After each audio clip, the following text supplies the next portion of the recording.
nosotros veamos enterobacterias. La primera práctica, como es reconocimiento del material de laboratorio, ese sí podemos ir adelantando, pero no esta semana, sino la semana siguiente. La semana siguiente yo les aviso para comenzar la práctica, que es solamente reconocimiento del material de laboratorio. Ahí no necesitamos nada, o sea, no necesitan, es más que todo conocimiento nuevo o repaso de quinto año de química en quinto año, ¿no? El material de laboratorio. Entonces, luego sí vendríamos con toma de muestra, coloración y siembra de cultivo. Después de siembra de cultivo, reconocer ustedes cada una de las bacterias que crecen en los medios de cultivo, y después vendría el examen práctico. Por eso les digo, el examen práctico es después de enterobacterias, pero sí coincide, no importa, porque es lo mismo que ven aquí, pero visto en persona. O sea, por eso queríamos dar más materia. Ok, entonces comenzamos. El tema 1, que es estructura, genética y patogenicidad bacteriana, fíjense que son 3 en 1, ¿no? Este tema es corto porque aquí es repaso de biología. Aquí vamos a hablar de lo que es la célula, vamos a agregar otras cositas, pero en lo que es las estructuras de la bacteria, es la célula bacteriana. Entonces eso más que todo es repaso de biología.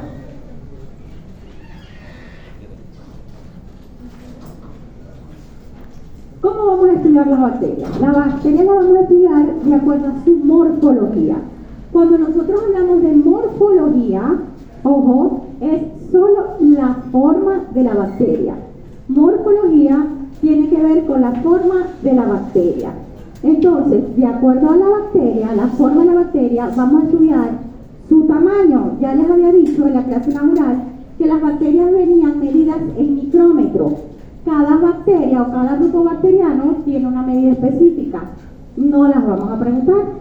Aunque a veces lo vean allí en las diapositivas, no vamos a preguntar el diámetro de ninguna bacteria. Sí, de que vienen, la medida es en micrómetros. La agrupación, ustedes recuerdan que las bacterias se multiplican por división binaria, ¿no? De manera sexual, una célula madre da origen a una célula hija. Entonces, agrupación tiene que ver con la capacidad de la bacteria hija en permanecer pegada a la bacteria que le da origen. Entonces, cuando hablamos de agrupación, es la capacidad de la bacteria hija en permanecer pegada a la bacteria madre. Fíjense, tenemos ya el tamaño de la bacteria, ya les dije que viene de las medidas en micras, que puede ser de 0.2 de diámetro y 2 a 8 de longitud. Recuerden, solamente vamos a preguntar las medidas de las bacterias. ¿Cómo vamos a clasificarlas? De acuerdo a su forma. Existen distintas formas bacterianas. Cuando la bacteria tiene forma esférica, se le llama coco. Cuando la bacteria tiene forma de bastón o alargada, se llama bacilo. Si la bacteria tiene forma de espiral, se llama espiroqueta. Entonces, de acuerdo a la forma, las vamos a clasificar en cocos, bacilos y espiroquetas. Pero hay bacterias que no son ni muy ni tan. Entonces, algunos libros las describen como punto y coma. A eso los llamamos cocobacilos.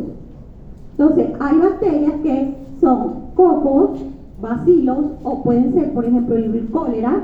La bacteria Vibrio cholera tiene forma de punto y coma, entonces se describe como cocobacilo. Igualmente, hay bacterias que pueden tener distintas formas.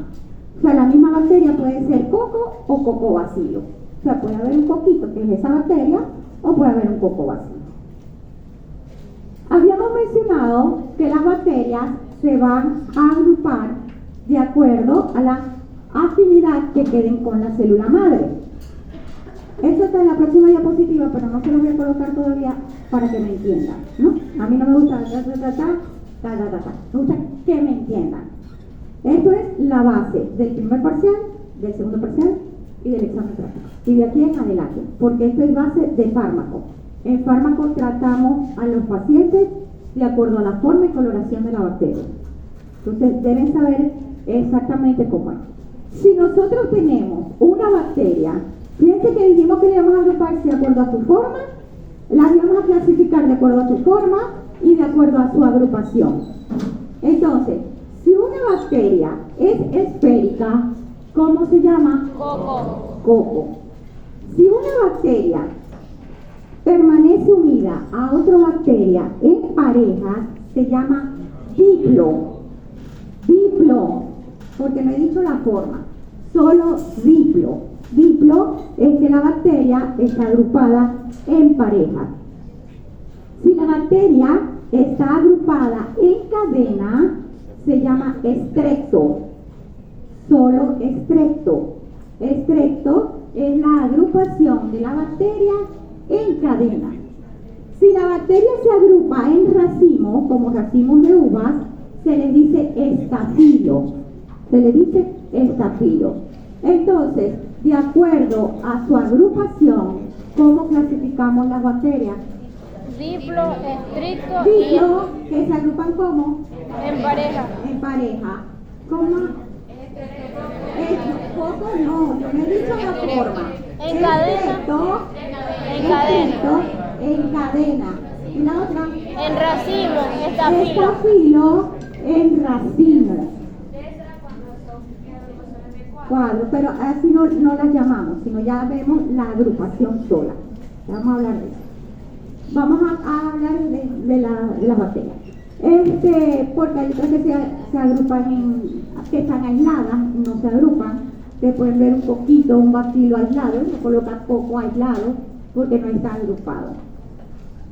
Ok, si yo tengo ahora sí una bacteria esférica que está agrupado en racimos, ¿cómo se llama la bacteria?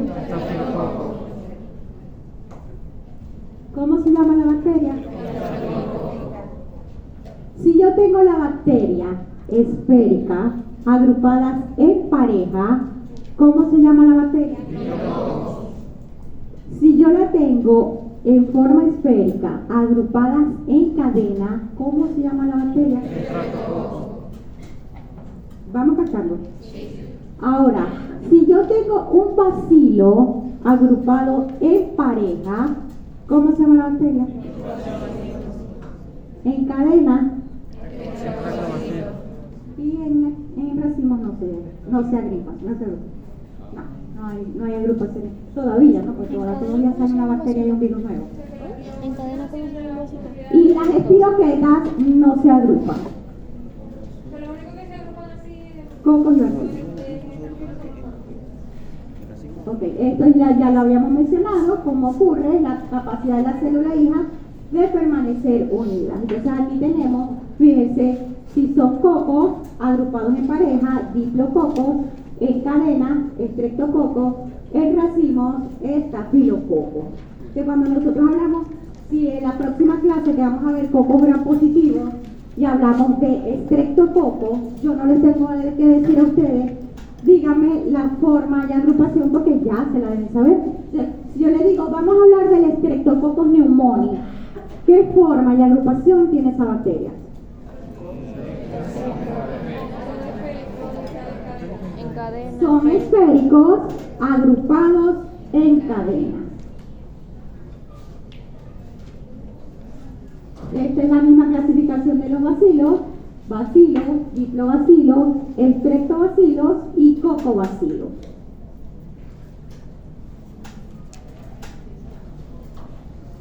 Rectifico, no es que son menos, que vienen menos, es que llegan más tarde. ¿Qué hora es? Es que llegan más tarde.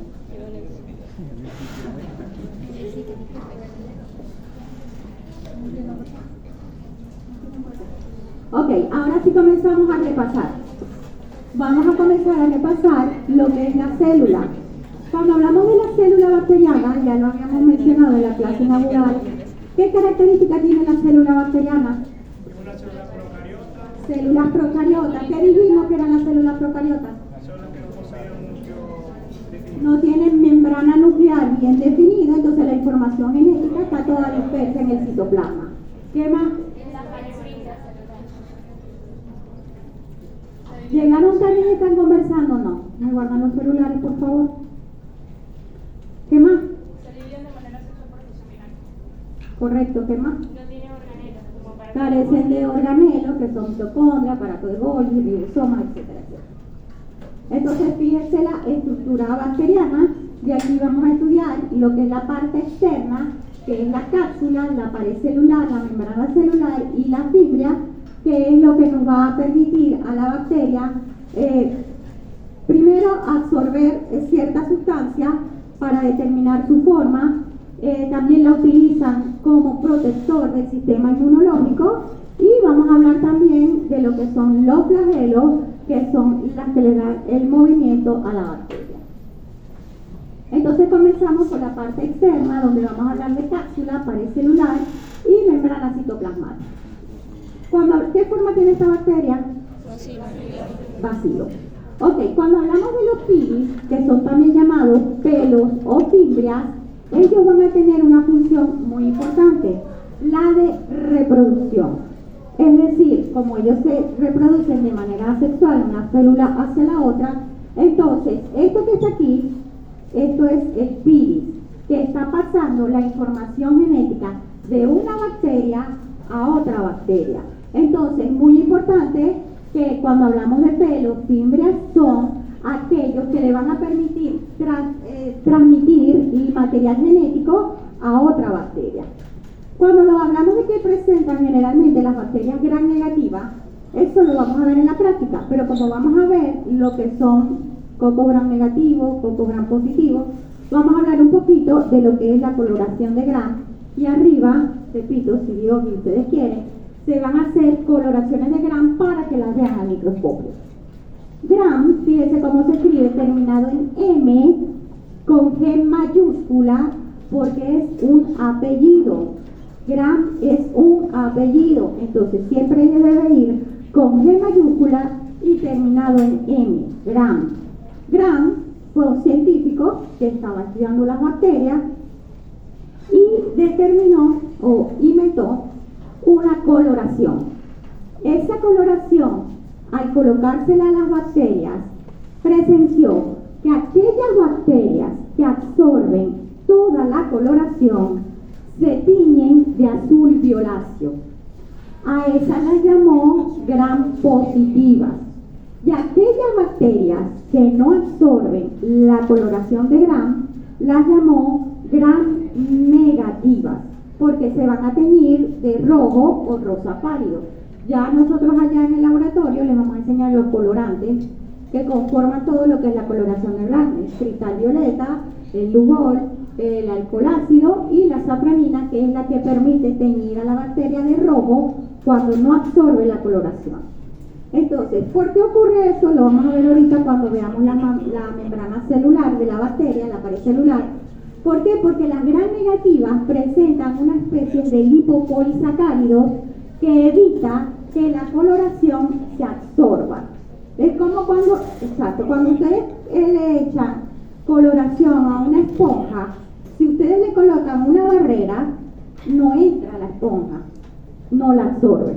Entonces, eso es lo que hacen los lipopolisacáridos, es esa barrera que evita que se absorba la coloración. Entonces, cuando se absorbe la coloración de gram, la bacteria se tiñe azul violácea. Cuando no se absorbe, se tiñe o queda de rojo o rosa pálido, que es lo con la safranina que le damos la intensidad del color rojo para ser observadas al microscopio. Entonces, cuando hablamos de pilis, que son los pelos, se presentan las bacterias gram negativas y su función principal, además de la adherencia, que lo vamos a ver cuando veamos las enterobacterias, que son bacilos gram negativos, que necesitan de este pilis para poderse adherir o pegar a la célula huésped. Sí. Entonces, tenemos el pilis, que va a permitir que la bacteria se pegue a la célula y después comienzan a actuar ciertas enzimas que van a permitir la invasión de la bacteria hacia la célula, además de la transferencia del material genético. ¿Qué es la cápsula? ¿O cuál es la función de la cápsula? Porque sabemos qué es la cápsula, porque tenemos que saber lo que es la parte de la célula, ¿no? Pero lo importante aquí es que la cápsula va a formar lo que es el antígeno capsular K. El antígeno capsular K se va a formar en la cápsula de la bacteria. Es muy importante porque participa en la virulencia bacteriana. ¿Qué significa eso? La capacidad que tiene el microorganismo de ejercer patogenicidad. Correcto, es la capacidad que tiene este microorganismo en producir patogenicidad. Y si el aire de allá no sirve. Entonces, si la capacidad o la virulencia de la bacteria viene dado por la cápsula, ¿qué significa eso? Que la cápsula, el grosor de la cápsula nos va a determinar si una bacteria es virulenta o no. Entonces, por ejemplo, si tenemos una bacteria con una capa gruesa, con una cápsula gruesa, es hipervirulenta.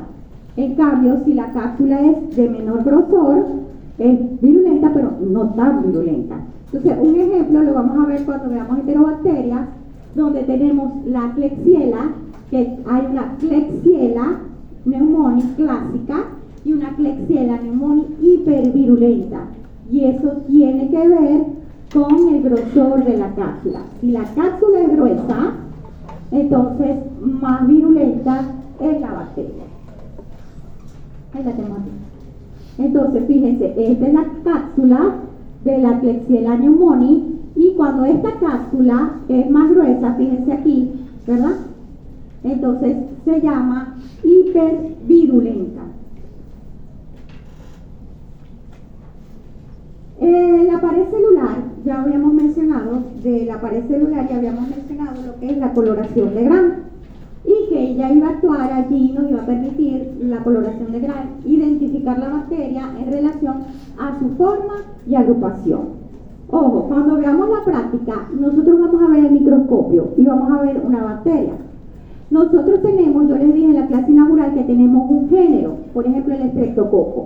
Y del Streptococcus hay muchas especies y cada especie tiene un mecanismo de contagio distinto y produce patologías distintas. Pero al microscopio yo solo puedo identificar el género. Yo puedo ver el microscopio y decir, ahí hay un coco agrupado en racimo, Gram positivo. Esto tiene que ser un ¿qué? ¿Sí? Estafilococo. Yo digo, es un estafilococo, porque los estafilococos son cocos agrupados en racimos Gram positivo. Pero yo puedo decir si es un estafilococo epidermidis o un estafilococo aureus. No lo puedo decir hasta que haga unas pruebas bioquímicas para identificar las especies. Si Dios y ustedes lo permiten, también vamos a hacer, no, esas no las van a hacer, esas las van a ver. Ya traemos los tubos cuando son positivos o negativos, ¿no? Entonces, con las pruebas bioquímicas es lo que nos permite identificar las especies. Entonces, cuando hagamos la coloración de Gram y lo veamos en el microscopio, solo vamos a ver forma, agrupación y coloración. Correcto. Entonces, hablamos de la pared celular.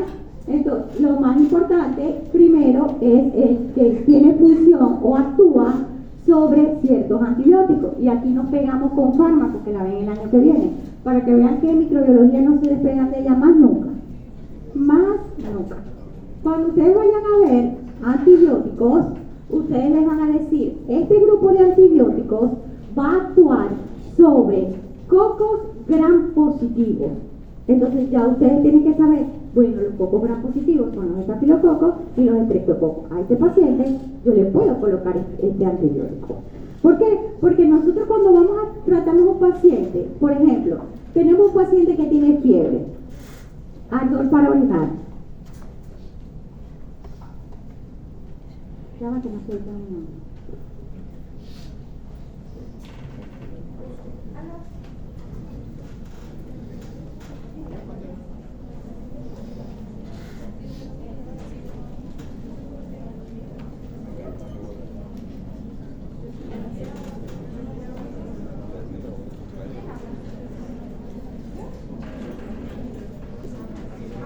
Por ejemplo, el grupo de las penicilinas o el grupo de las quinolonas el grupo, cualquier tipo de grupo de la sulfa.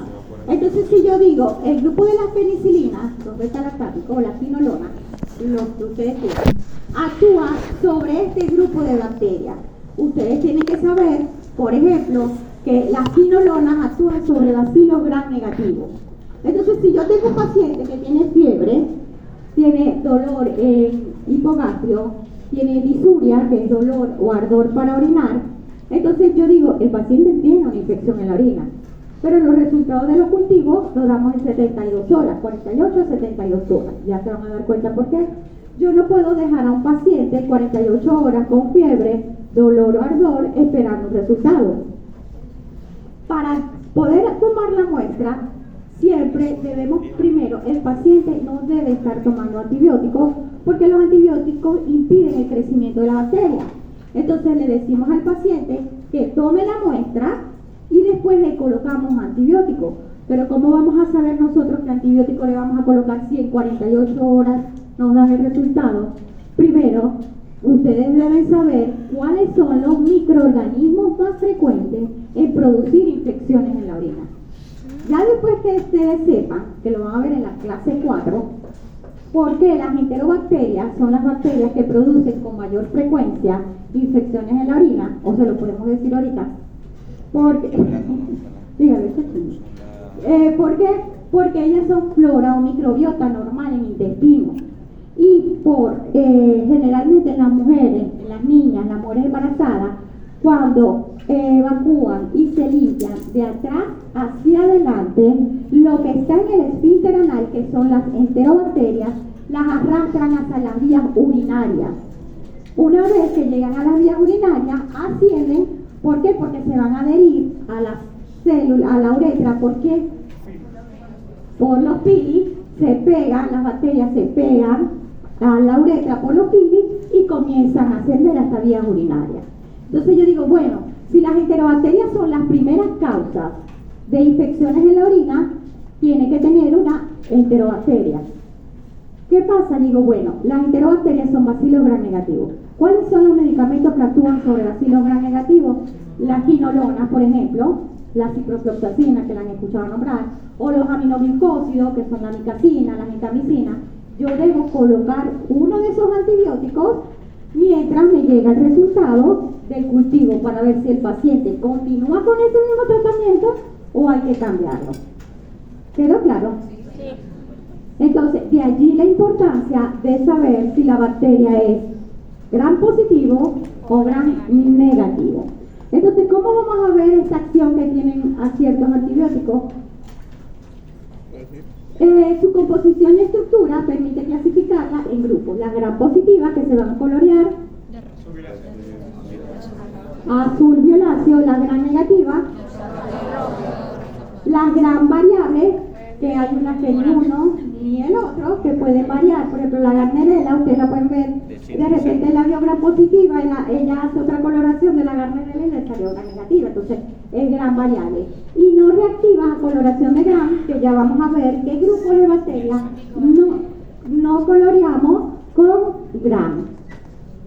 Entonces, ¿cuál es la diferencia entre la pared celular de las bacterias gram positivas y gram negativas? Que es lo que les permite la afinidad tintorial y además actuar sobre los antibióticos. En la gram positiva van a presentar ácido teicoico, ojo con esto, que las gram positivas tienen ácido teicoico y las gram negativas no. Una diferencia grande es que gram positivas tienen ácido teicoico y las gram negativas no. La capa de peptidoglucano en la gram positiva es más grande que en la gram negativa. Fíjense, la gram negativa tienen un espacio periplástico y fíjense la capa de peptidoglucano, que es mucho más fina, no tiene ácido teicoico y tiene lipopolisacáridos.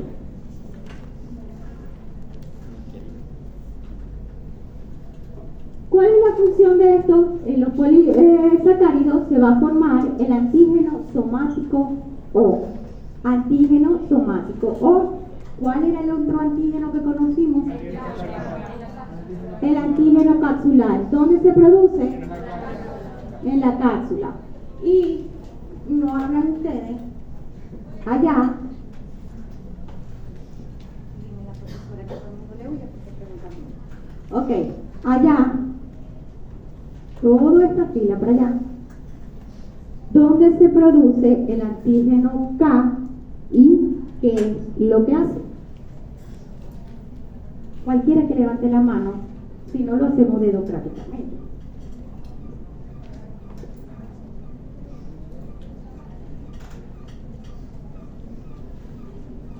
Eso es un brillo con ustedes. Ustedes pensan.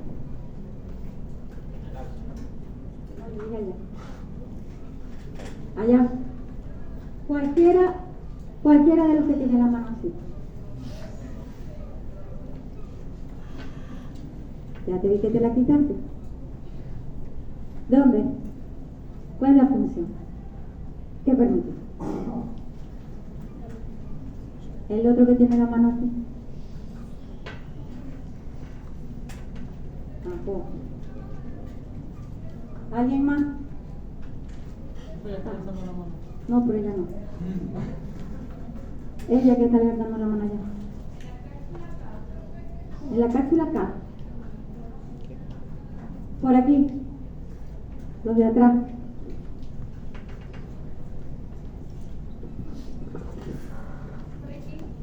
En el grupo cáliz.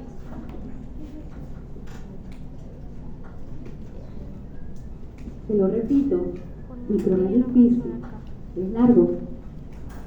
Y no crean que llegando a escuchar así, si las dudas las sacan aquí. Allá, ¿quién levantó la mano? En el grupo cáliz.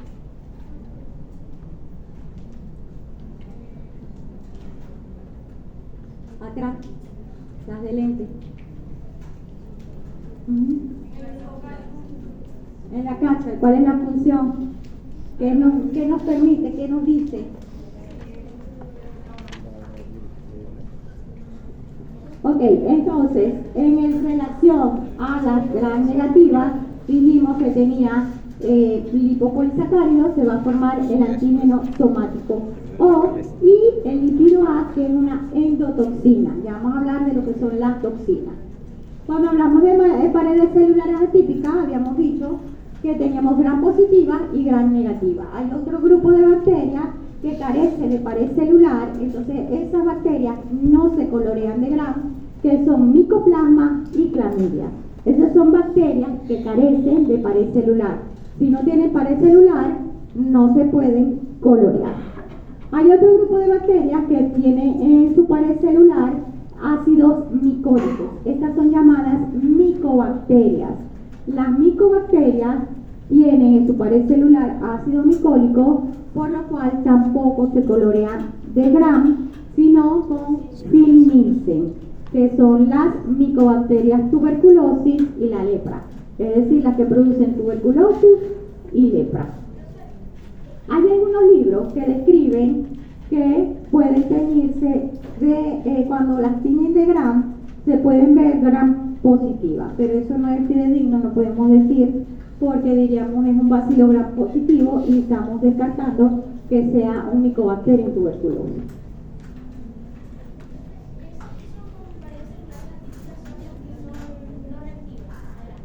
Esta no tiene pared celular. Al no tener pared celular no las coloreamos con gram. Esta es una coloración de Phil-Nielsen. Fíjense, esto pareciera que son gram negativas, porque así es las gram negativas, pero para que no se confundan, y se lo van a ver también allá en los microscopios, el fondo es azul, porque uno de los colorantes es azul de metileno, entonces se tiñe el fondo de azul. Pero ¿qué forma tiene esto que está aquí? Es un bacilo. El Mycobacterium es un bacilo. En este caso no se puede decir bacilo gram positivo, sino bacilo ácido alcohol resistente. Ok, el cromosoma sabemos lo que es el cromosoma, ¿verdad? Lleva la información genética, también denominado nucleoide, cuerpo nuclear, carece de membrana, ya lo habíamos mencionado, y está constituido por una sola molécula de ADN. Esto lo recalco porque cuando veamos virus, Los virus tienen tanto ADN o ARN. No los dos, pero pueden tener ADN o ARN.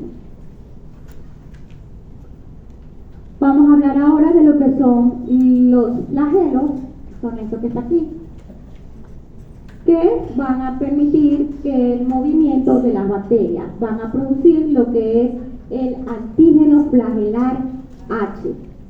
Si yo digo, porque nosotros vamos a hablar si las bacterias son móviles o son inmóviles, esto generalmente está en bacilos gram negativos, y hay unas bacterias que son móviles y hay unas que son inmóviles.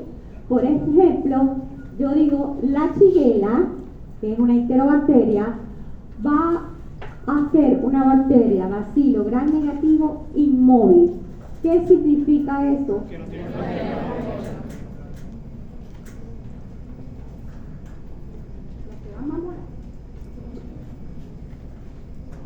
¿Cómo clasificamos los flagelos? Los flagelos los clasificamos. Si tiene un solo flagelo en un polo, se llama monotrico. Si tiene un flagelo en cada polo, se llama anfitrico. Si tiene muchos flagelos en un solo polo, se llama lofotrico. Y si tiene muchos flagelos alrededor de la bacteria, se llama peritrico.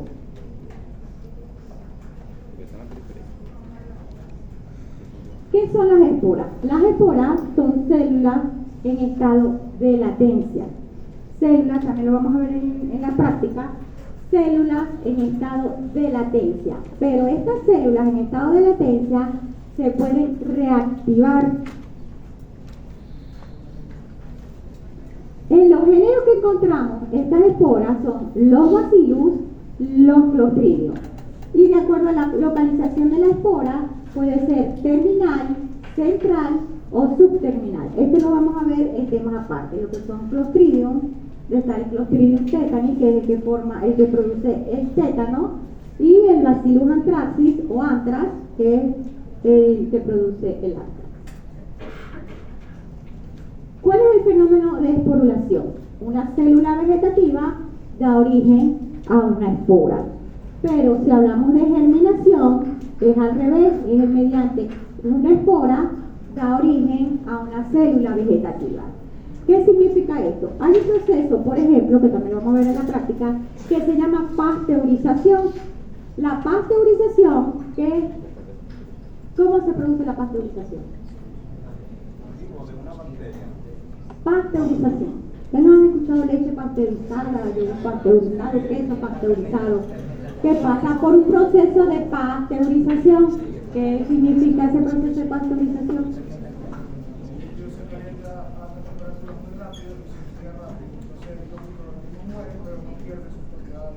Correcto. Entonces, se calienta rápido, se enfría, matan al microorganismo germinativo activo, pero no a las esporas. Entonces, esas esporas van a estar en proceso o periodo de latencia. Cuando ustedes dejan la leche no refrigerada o pasa el tiempo que dice se venció y huele fétido, es porque esas esporas que antes estaban en periodo de latencia se activan.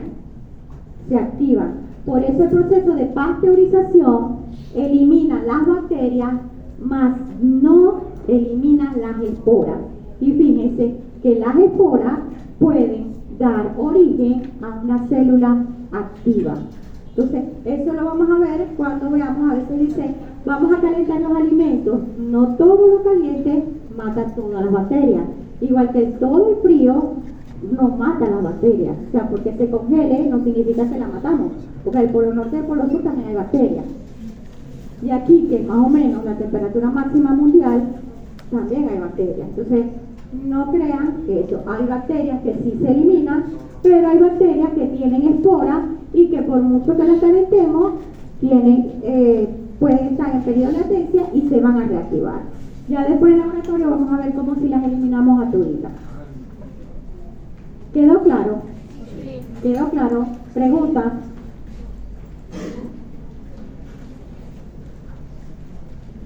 Ok, cuando hablamos de bacterias, vamos a hablar de lo que es la mutación. ¿Saben lo que es la mutación, verdad? Correcto. Recuerden que nosotros habíamos dicho que la bacteria tenía una molécula de ADN y el ADN tiene una base nitrogenada. Ahí vamos a biología de quinto año. ¿Cuáles son las bases nitrogenadas? Adenina, guanina, citosina. El uracilo es el ARN. Timina. Entonces es timina, se alió una a la otra. El uracilo es del ARN, la timina es del ADN. La adenina, ¿con quién se une o se acopla? Y la citosina con la guanina. Entonces, cuando ocurre algún cambio en el acoplamiento de alguna de estas bases nitrogenadas, es que se produce una mutación.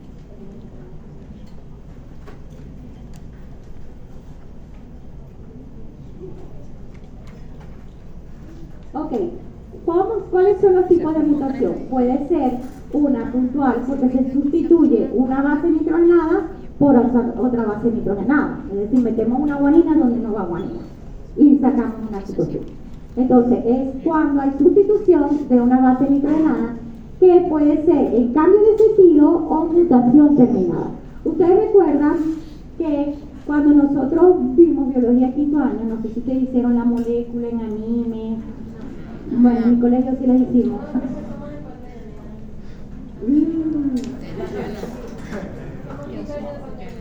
Ok, entonces, ¿ustedes se graduaron en el 21?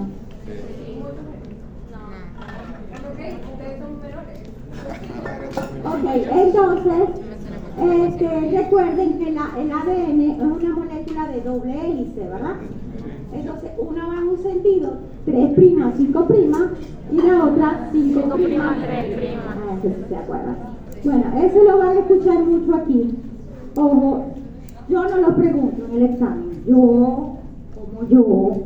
Recuerden que el examen es catedrático y lo hacemos todos los profesores de la cátedra.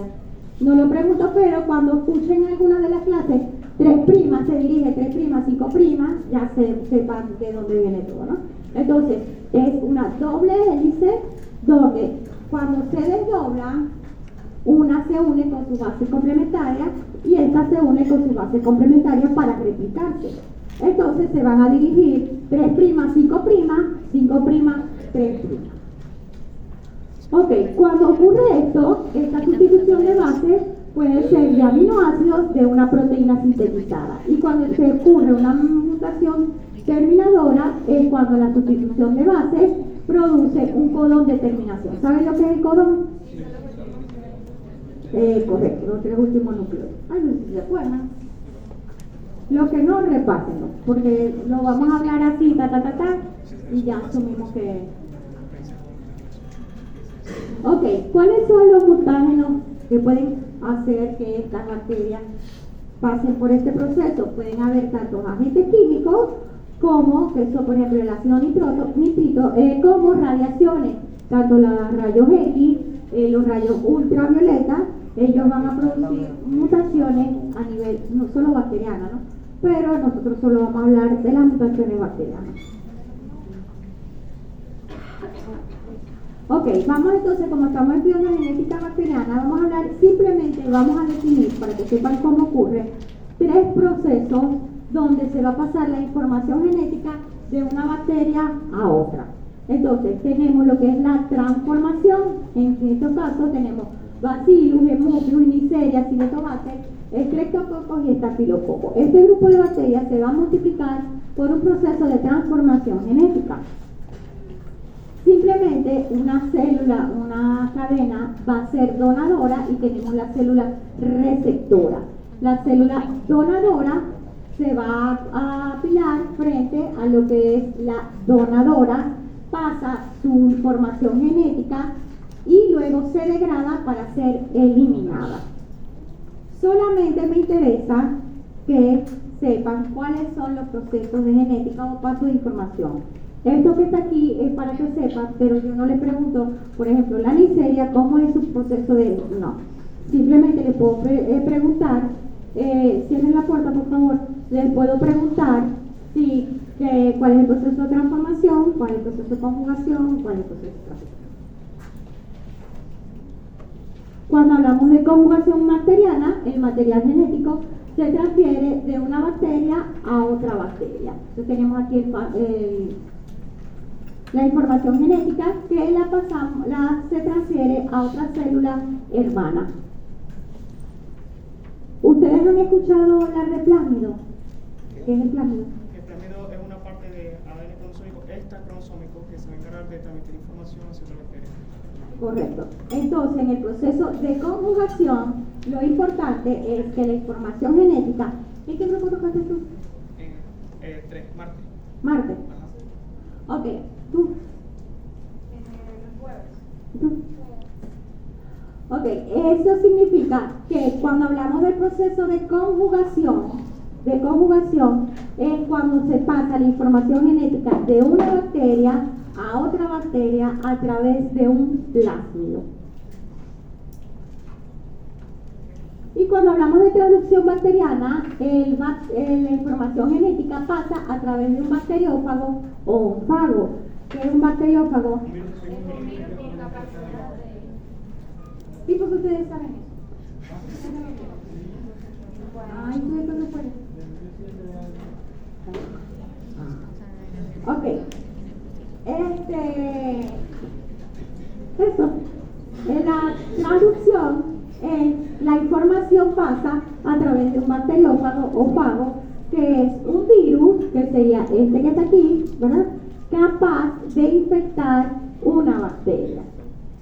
Este proceso que ocurre aquí, donde sale la información, luego se vuelve a encapsular para volver a infectar otra célula, eso lo vemos bien grandecito cuando veamos virus. Porque este es el mecanismo, cómo se replica un virus. Entonces, ya saben, ¿cuál es el proceso de transformación? Una célula donadora y una parte de la bacteria que transfiere su ADN. ¿Cuál es el proceso de conjugación? Una bacteria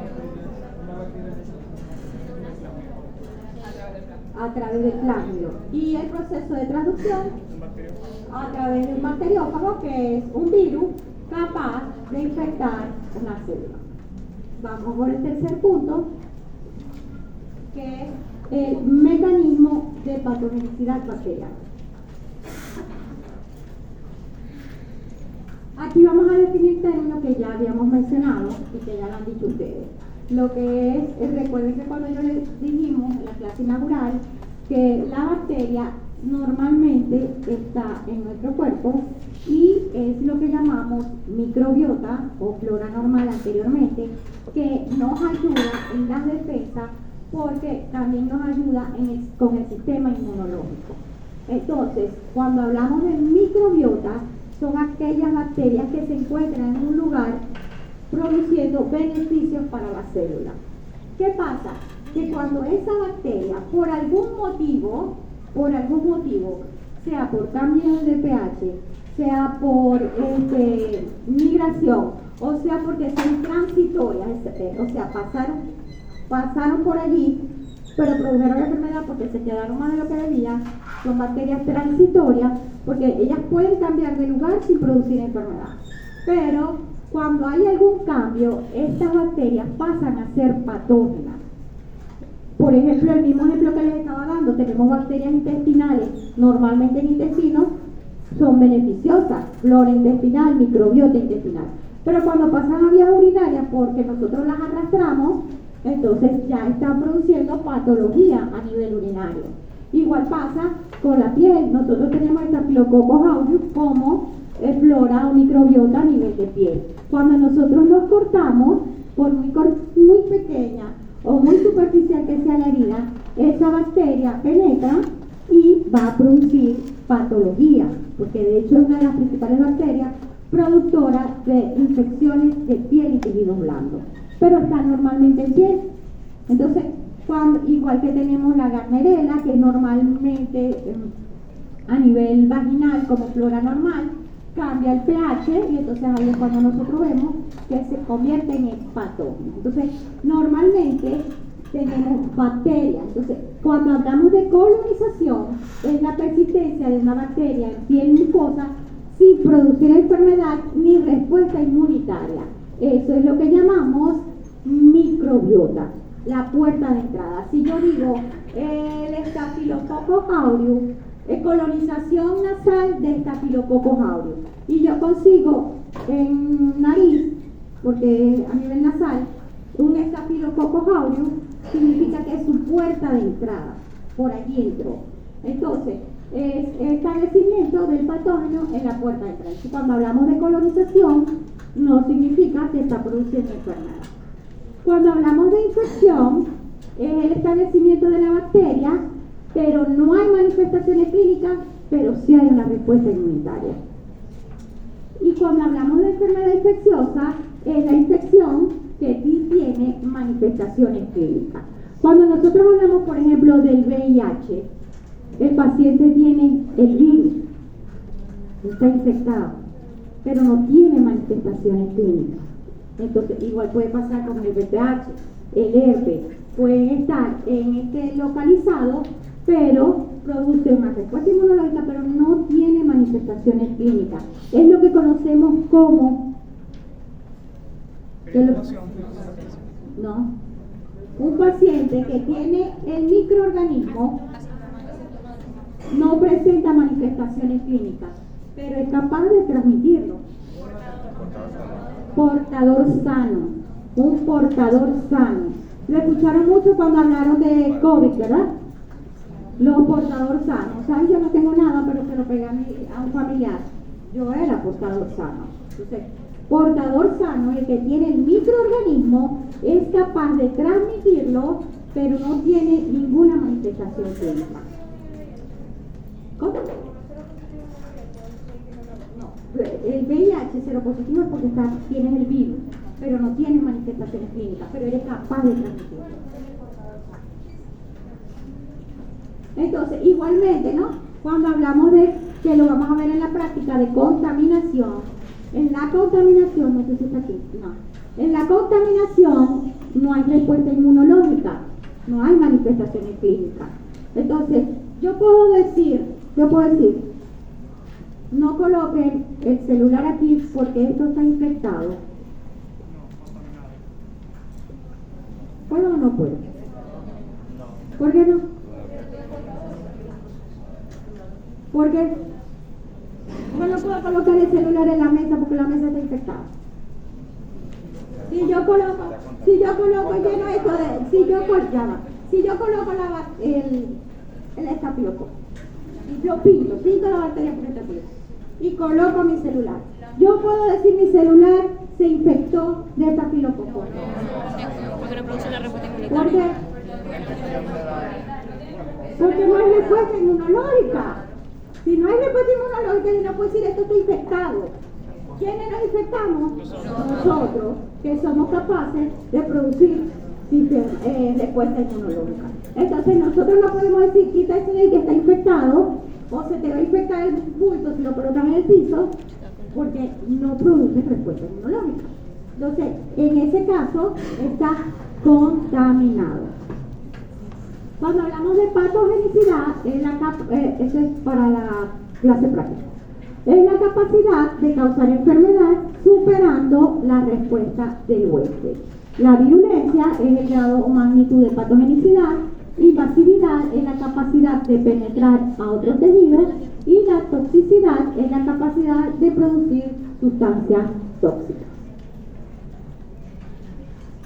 ¿Cuáles son los mecanismos por el cual se produce? Primero debe haber una puerta de entrada. Recuerden que en toda la cadena epidemiológica tenemos puerta de entrada, tenemos el reservorio, hay algunos que tienen vectores y la puerta de salida. Eso lo vamos a manejar en el transcurso de la materia. Entonces, la capacidad para evadir la respuesta del huésped, porque una vez que entra la bacteria, nuestro sistema inmunológico, ¿qué hace? Se ataca, se defiende. Entonces, ¿qué tiene que hacer la bacteria? Defenderse de eso, porque es una competencia entre la bacteria y nosotros.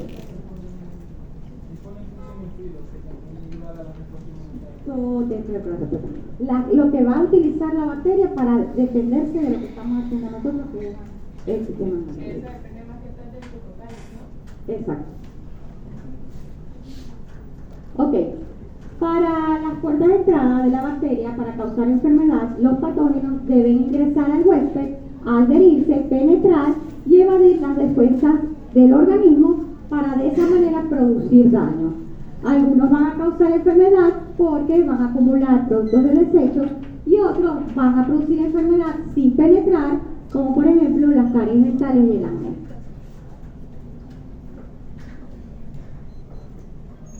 ¿Cuáles son las distintas puertas de entrada? Pueden ser las vías respiratorias, digestivo, genitourinario, conjuntiva, la piel o por vía parenteral. La adherencia, ya la habíamos dicho, que viene a través del pili, es un paso necesario para la patogenicidad. Está formado por adhesinas, que son mucoproteínas o lipoproteínas, que se van a fijar a los receptores de la célula huésped. Todo esto ya lo habíamos visto, ¿verdad? Las adhesinas pueden ubicarse en la cápsula, el pili y los flagelos. Pueden variar diferentes cepas de una bacteria a otra. Van a alterar, si se alteran las adhesinas o los receptores, se interfieren con la adherencia. Esto es lo que vamos a ver, lo vamos a ver más cuando veamos Neisseria gonorrea, que vamos a ver lo que es la variación antigénica. Simplemente ahorita lo definimos, pero cuando vean Neisseria gonorrea van a hablar de lo que es y cómo se produce la variación antigénica. El término de biopelículas, que lo vamos a ver cuando veamos enterobacterias, son microorganismos que se agrupan en cúmulos para adherirse a la superficie, ingresar y de esta manera poder compartir los nutrientes. Aquí tenemos lo que tenemos aquí son unos macrófagos. Esto que está aquí no se ve bien, pero esto sería ¿qué? Esto que está aquí ¿qué? Bacilo. Coco bacilo. Son los dos. No. Parece. Yo veo yo bien, pero ya aquí sí se ve mejor. Se ve bien atrás. ¿Qué es esto que está aquí? Coco, pero ¿Gran qué? gran negativo.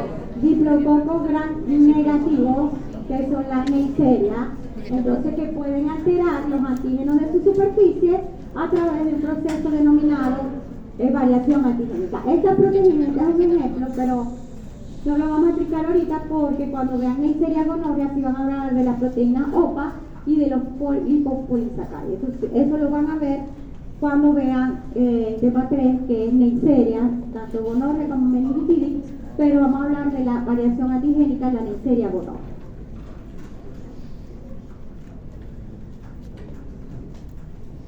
Ok, cuando nosotros hablamos que la bacteria necesita nutrientes, uno de esos nutrientes es el hierro.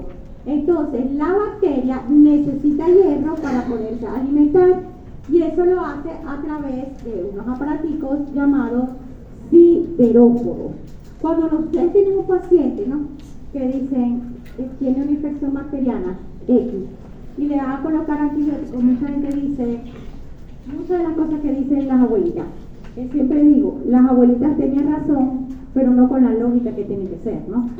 Porque recuerdan cuando, bueno, ya ustedes vieron parasitología, ¿no?, las manifestaciones clínicas del oxiuro, ¿no?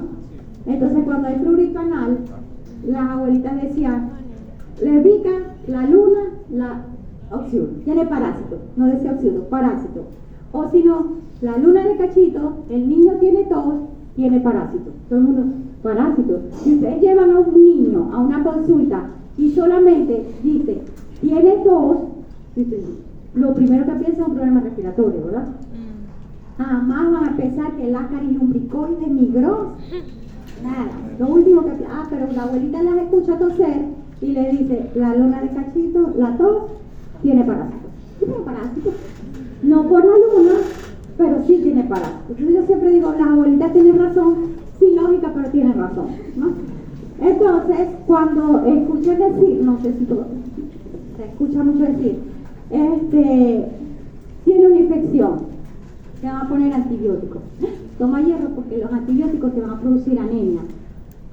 Pues no es el antibiótico, es la bacteria que se alimenta de tu hierro a través de los siderópodos, porque de allí se van a alimentar. Entonces, tiene razón, pero no con lógica. No es el antibiótico lo que le produce la anemia, no es. es la infección bacteriana. Entonces, la gente está acostumbrada a que si tiene una infección y le ponen antibiótico, tienen que ponerle hierro porque se le va a bajar la hemoglobina. ¿Se le va a bajar la hemoglobina? Pues no. El hierro se encuentra ligado a esta proteína. Algunos patógenos secretan proteínas denominadas sideróforos que extraen hierro de las proteínas transportadoras. Algunos patógenos no producen sideróforos, tienen receptores que se unen directamente a las proteínas transportadoras. Esto que está aquí lo vamos a ver ahorita, que algunas bacterias producen toxinas que van a causar la muerte de la célula huésped para liberar hierro. Entonces, recuerden que no es el antibiótico el que produce anemia, sino es la bacteria que se nutre del hierro. Cuando hablamos de toxinas, las toxinas simplemente son las sustancias venenosas que producen las bacterias. Sustancias venenosas que produce la bacteria. Cuando hablamos de toxigenicidad, se refiere a la capacidad de la bacteria de producir toxinas. Y cuando hablamos de toxemia, es la presencia de estas toxinas a nivel de la sangre. Entonces, las bacterias van a producir algunas exotoxinas y otras endotoxinas. Entonces, las toxinas son sustancias venenosas producidas por bacterias. Vamos a hacer un cuadro diferencial donde hay, así como les dije, a mí me gusta trabajar mucho con cuadros diferenciales, mapas mentales y todo así en grande que me diga esto es diferente a esto por esto. Entonces, tenemos que ver las diferencias entre lo que son las exotoxinas y las endotoxinas. Todas son toxinas. ¿Qué son toxinas? Sustancias venenosas. Entonces, algunas van a producir, en el caso de las exotoxinas, las producen tanto bacterias gram positivas como bacterias gram negativas. Y las endotoxinas solamente son producidas por bacterias gram negativas. En realidad, muchas de estas cosas no las pregunto, que si son estables, inestables, tal. A mí me gusta lo grande y lo clínico. Yo soy muy clínica. Todo lo relaciono con una enfermedad, con una patología, por qué y el para qué. Esta parte del laboratorio que se en el cálculo, nosotros no vamos a hacer eso. Esto también es importante. Ya sabemos quiénes producen exotoxinas. ¿Quiénes producen exotoxinas? Gran positivo y gran negativo. Tanto gran positiva como gran negativa. Y las endotoxinas, la gran negativa. Entonces, otra cosa muy importante es que en relación a los anticuerpos, la exotoxina puede convertirse en toxoides para inmunizar contra la toxina. Ahí tenemos, por ejemplo, las toxinas botulínicas, ¿no? Las conocen.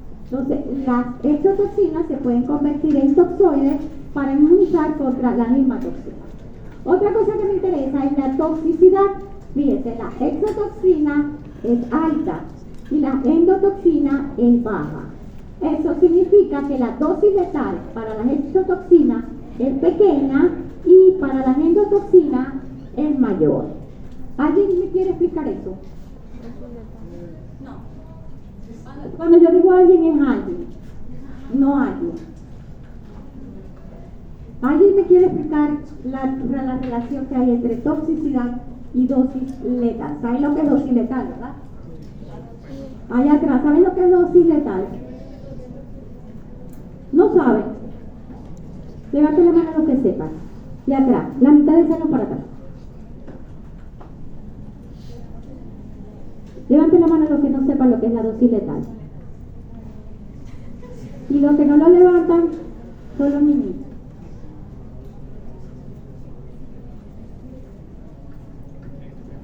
Ok.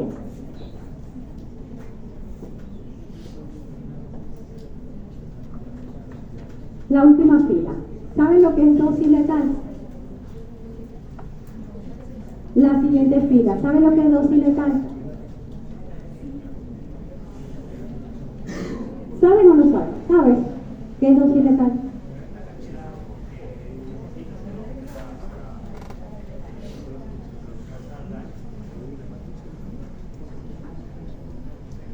Y los de la fila siguiente.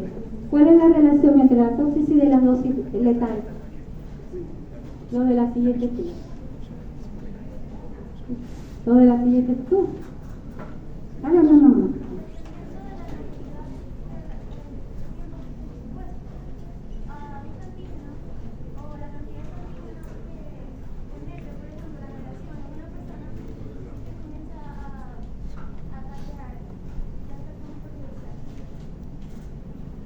Allá atrás.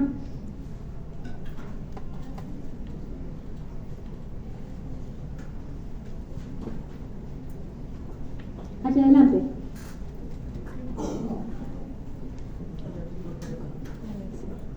¿Quién sabe, aquí todos los que están aquí, qué es la dosis letal? No, levanten la mano. Levanten la mano los que saben qué es dosis letal. Ustedes la. Aquí delante, levanten la mano, ¿qué significa dosis letal? Aquí. Bueno, pregunta. ¿Por qué no preguntan? O sea, ¿para qué es la clase?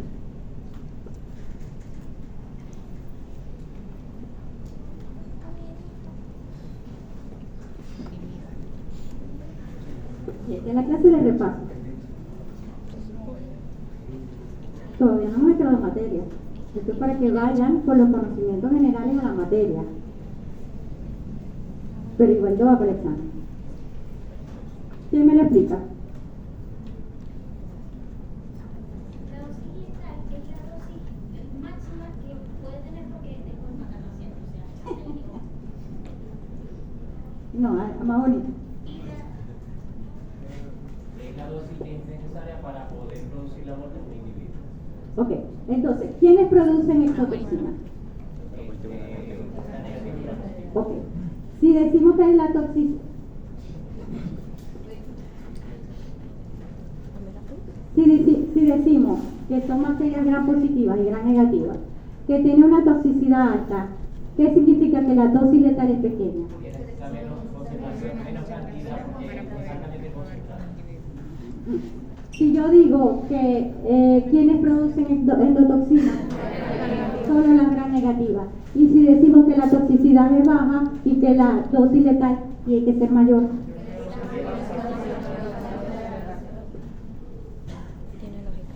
¿Escucharon los de atrás?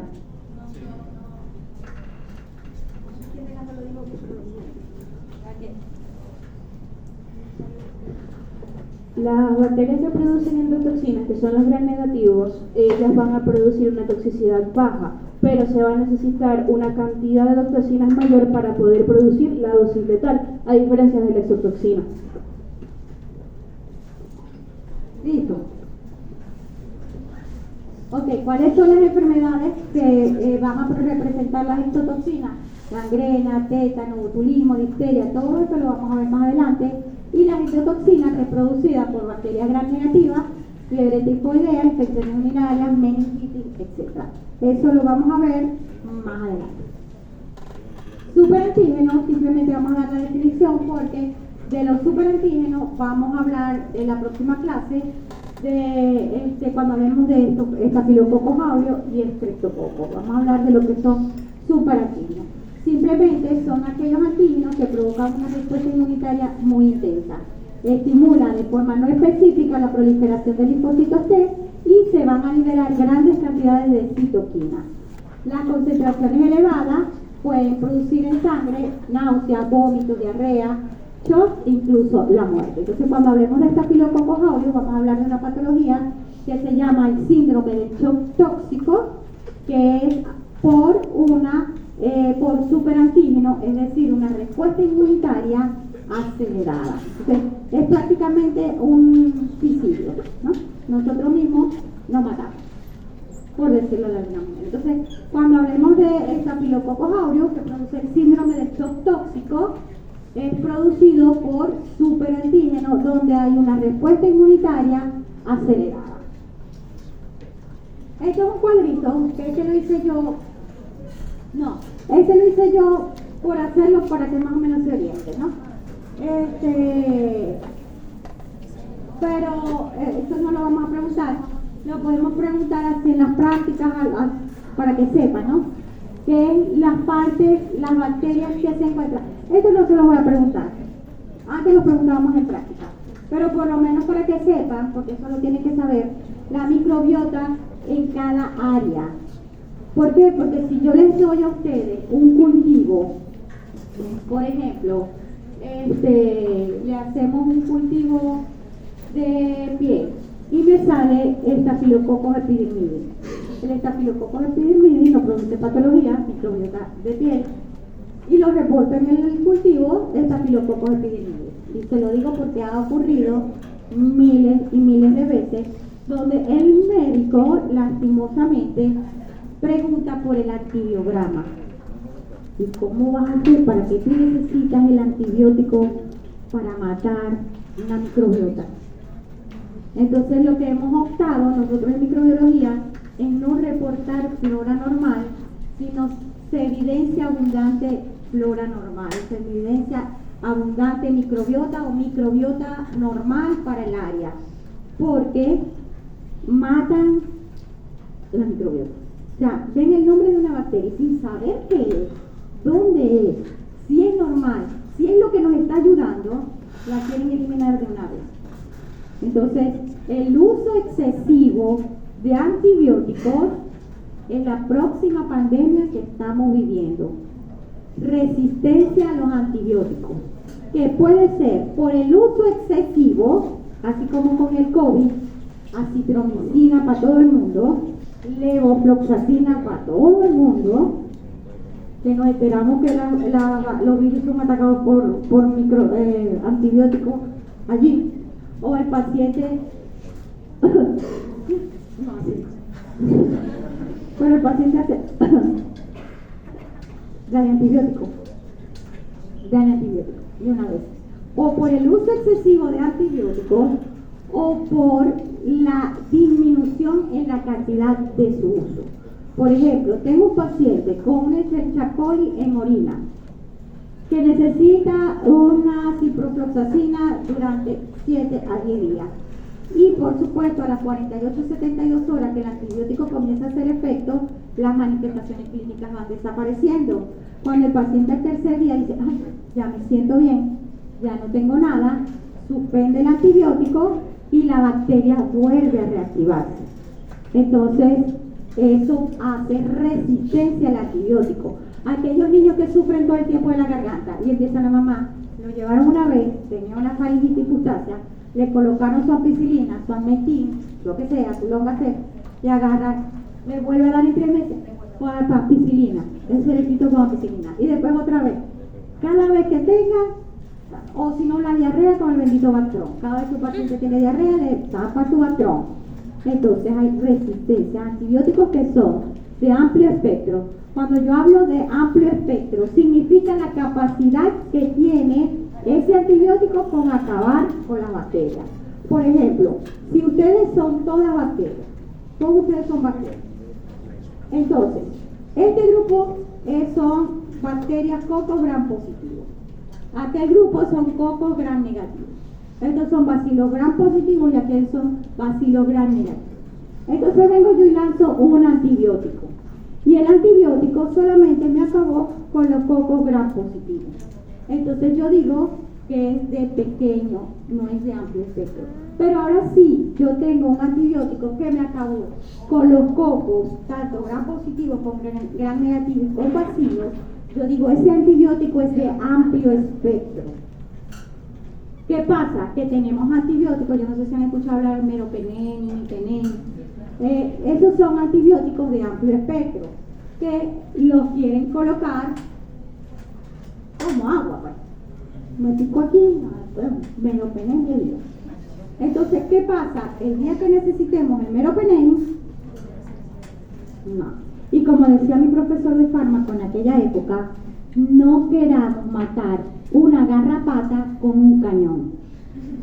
¿Por qué? Porque si tenemos un antibiótico de pequeño espectro, si yo tengo que la bacteria que tiene él es un Streptococcus pneumoniae, con una penicilina, que cuesta 100 bolívares, con una penicilina es suficiente para eliminar ese Streptococcus pneumoniae, ¿por qué le tengo que colocar meropenem, imipenem o unas cefalosporinas de 5ª generación para acabar con algo que lo podemos eliminar así de fácil? Ah, porque le queremos quitar también los piojos. No.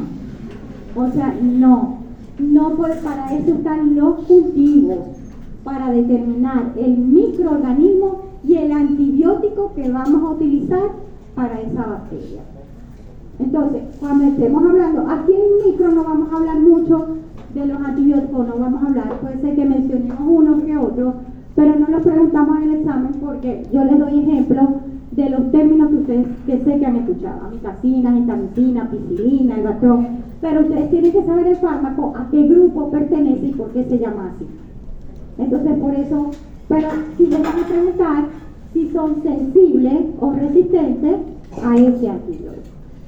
Entonces, este cuadro lo hice para amargarles la vida porque está la flora normal, la microbiota de cada área. Hubo una vez que hicimos un quiz para que los ubicara, pero no resultó. Ahí lo tienen.